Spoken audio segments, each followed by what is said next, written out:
法国确定援乌最新的幻影2000，戴高乐的骄傲能否在俄乌发光发热？北韩军官团刚到俄罗斯就被团灭，将军脸色很难看。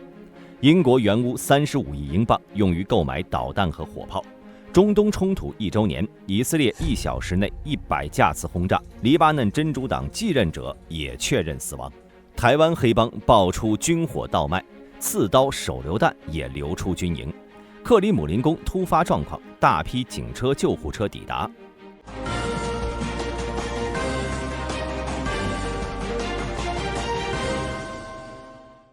法国国防部长塞巴斯蒂安·勒克尔努在10月8号宣布，乌克兰将在明年第一季度接收第一批经过现代化升级的达索幻影2005战斗机。勒克尔努指出，这些三角翼超音速战机在交付前将安装新的设备，包括用于地空作战和电子战的系统。这一声明似乎证实了外界的猜测，乌克兰空军将使用与他们现有的苏联制造的米高扬、米格29、苏霍伊、苏24和苏27战机相同的法国弹药来武装这些前法国喷气式飞机。这些弹药包括了 SCALP 翼击巡航导弹和哈姆滑翔炸弹。法国计划在2029年之前退役剩余的幻影2005，但勒克尔努表示，新的达索阵风战机可能会提前交付，从而加速这一进程。法国有能力在2025年之前为乌克兰空军提供几十架的幻影2005，这足以扩大乌空军现有的第7战术航空旅，或者组建一个新的旅。考虑到自俄罗斯对乌克兰战争扩大以来的31个月里，第7战术航空旅已经显著扩大，组建第2个轰炸机旅的可能性更大。说到这里大家肯定会好奇，幻影2000和之前的北约援助的 F-16相比，孰强孰弱，有哪些不同的地方呢？这里大兵引用一篇印度的资料。虽然印度拥有世界上最高的幻影2000的坠机率，但毕竟其运营着多款战机，也比较客观。首先呢是座舱设计和评估，印度人对幻影2000的座舱设计大为赞赏，尤其是在与米格21相比时，其空间感被形象地形容为带轮子的宫殿。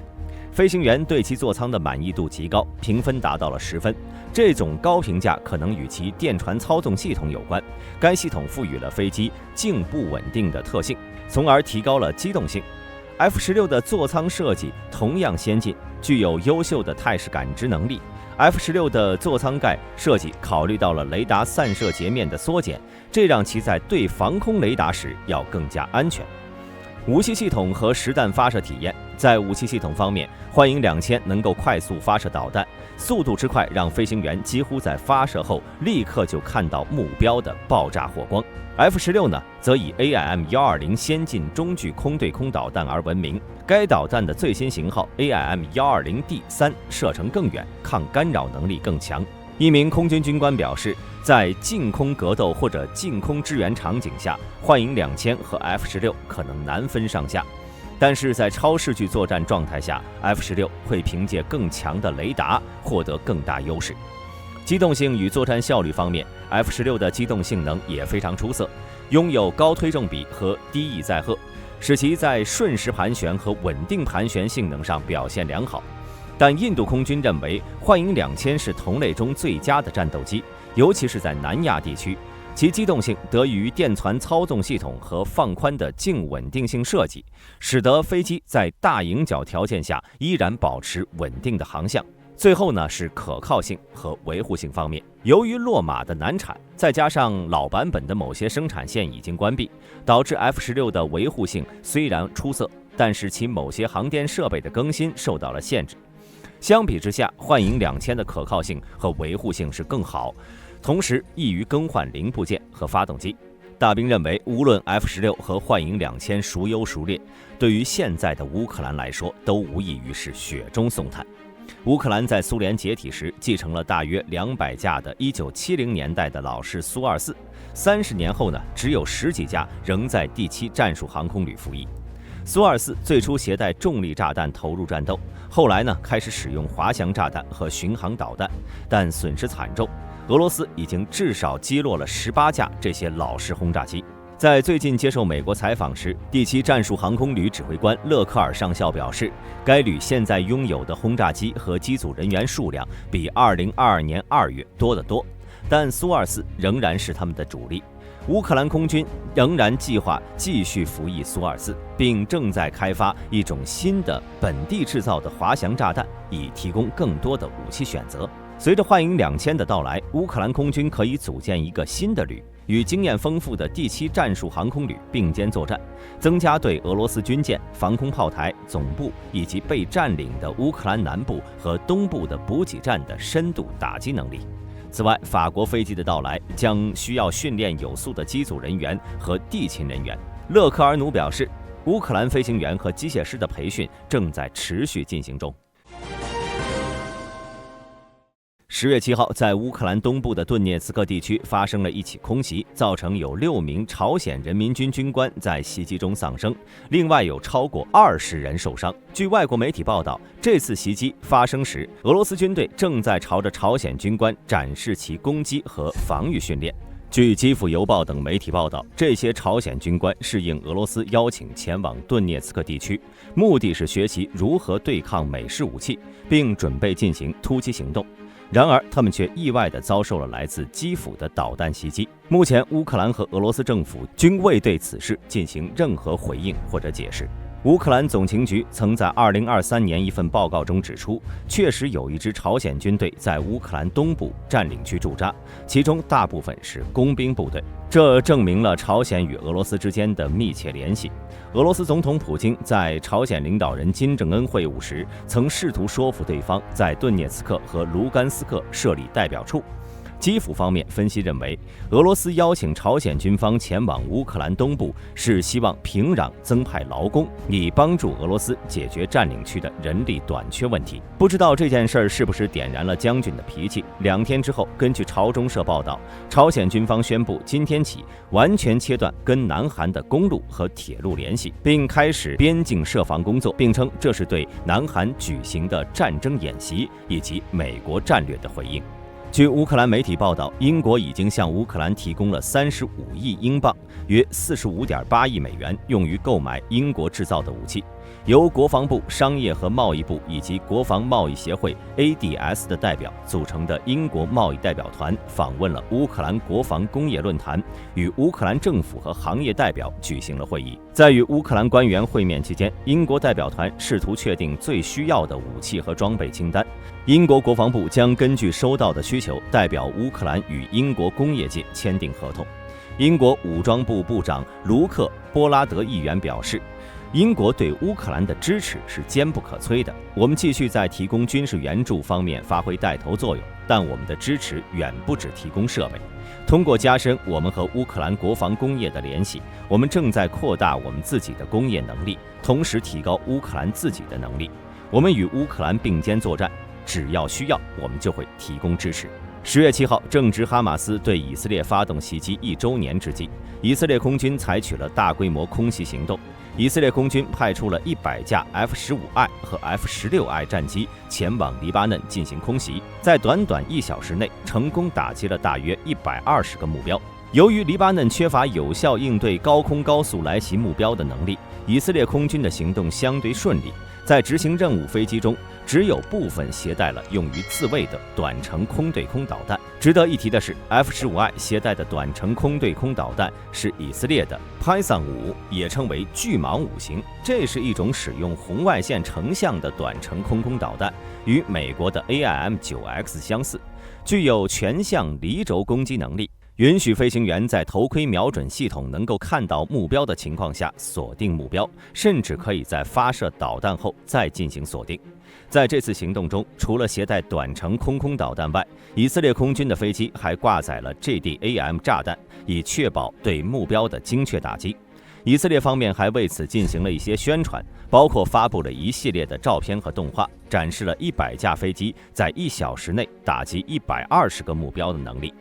在情报部门的精确情报指导下，北方司令部和作战部门攻击了真主党部队的120多个恐怖目标，包括南部战线的地理单位目标、拉德万部队导弹和火箭阵列，以及黎巴嫩南部真主党情报总部的目标。这些攻击旨在加深对真主党控制和射击能力的损害，并协助地面机动部队实现目标。此外，以色列国防军还宣布在以色列北部地区划定了一个新的军事禁区，这是自地面入侵黎巴嫩以来的第4个禁区，从地中海沿岸向东延伸。在这次空袭行动中，以色列总理内塔尼亚胡在10月8号的视频中表示，以色列杀害了纳斯鲁拉本人以及纳斯鲁拉的继任者以及继任者的继任者。以色列国防部长加兰特在10月8号同样表示，萨菲德丁可能已经被以色列国防军消灭了。另一方面，以色列国防军发言人丹尼尔·哈加里少将表示，以色列国防军仍在调查针对萨菲德丁的空袭结果。真主党副秘书长纳伊姆·卡西姆在10月8号发布了一份视频声明，他在声明中表示，真主党将根据批准机制选择新的领导人，并指出战争使纳斯鲁拉的继任变得困难和妥协。卡西姆可能是考虑取代纳斯鲁拉的候选人之一，因为他在该组织中拥有正式的资历，并且在这些困难情况下以该组织的公众形象出现。内塔尼亚胡在他的视频中直接向黎巴嫩人民发表讲话，称真主党今天比多年来都更弱。内塔尼亚胡要求黎巴嫩人民从真主党手中夺回他们的国家。以色列空军的这次行动是对哈马斯袭击1周年的有力回应，展示了以色列保护国家安全、打击恐怖主义的决心。桃园地方检察署最近侦破了一起海军陆战队66旅的军品倒卖案件。去年，检警在桃园龟山区发现了一个黑帮的地下军火库，里面藏有刺针式导弹发射筒、步枪、手榴弹以及数千发制式子弹等军用物资。经过深入调查，检方通知了5名军事官及退役军官到案说明，最终5人因违反贪污治罪条例而被起诉。这起案件始于去年3月，当时桃园检警在龟山区查获了这个军火库，意外地发现了大量的国军军械。进一步的调查揭露了海军陆战队66旅的军品倒卖案。去年10月，检警在13个地点展开搜索，通知多名军事官到案，其中2人被裁定羁押禁见。调查中还发现，被盗的物品甚至包括了军用加热口粮和野战口粮。检方透露，前上尉汪某得知退役军官熊某有收藏国军装备的需求，从2018年10月起就开始盗窃军营内的装备，比如头盔、夜视镜、防毒面具和弹药等，然后交给熊某收藏。前中士谭某在2021年7月趁无人看管之际，从营区的杂物及报废军品区内窃取了一具炮兵雷达观察机，并且通过营区的安全检查漏洞将赃物带出了营区，询问熊某是否愿意购买。前中士王某在2022年10月到11月间，在海军陆战队的和平岛战备阵地行李库房内发现了针刺导弹、实弹发射筒无人看管，利用安检漏洞窃取，并以25000元的价格出售给熊某。前中士邹某曾负责军用品的保养和保管，但因不慎损坏了自己的 T91步枪。为了避免追究，2020年找到熊某交换了2个枪托，并且装回原枪上。之后，邹某又从资源回收厂窃取军旗、弹药箱空盒和通讯器材等物品，转手卖给了熊某。调查显示，熊某是退役军官，曾在多艘军舰服役，退伍后担任玩具枪协会的某教育中心执行长，声称推广国防教育和射击课程，但实际上呢，也向民众收费参与课程和参观军用品展示。桃园检方表示，汪某等4名军官明知军品器材的相关规定，识货物品应交给相关单位，或超过使用年限应依规报废。然而，他们依然盗取了大量物品进行贩卖，最终以贪污治罪条例、陆海空军法和刑法收受赃物等罪名起诉。当地时间早上6点左右，目击者报告称，大量救护车和警车急速驶向克里姆林宫，沿途民众纷纷驻足观看并记录下这一不寻常的画面。根据现场画面显示，至少有3批大规模车队向宫殿方向进发，而俄罗斯官方尚未就此事发表任何声明，引发了外界的广泛猜测。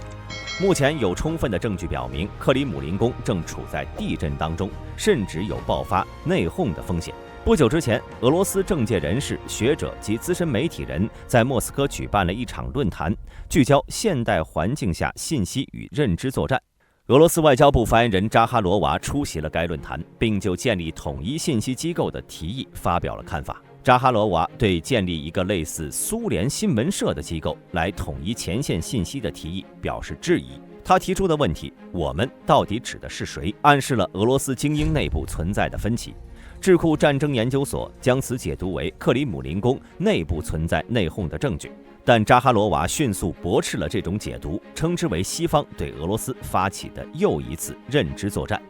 尽管如此，俄罗斯高层的人事变动仍然引人注目。传说中的普京接班人，俄罗斯总统助理九明，近期在俄罗斯联邦安全会议中的地位显著提升。普京对安全会议的人员配置进行了重要调整，九明和第一副总理曼图罗夫等人被纳入核心权力层。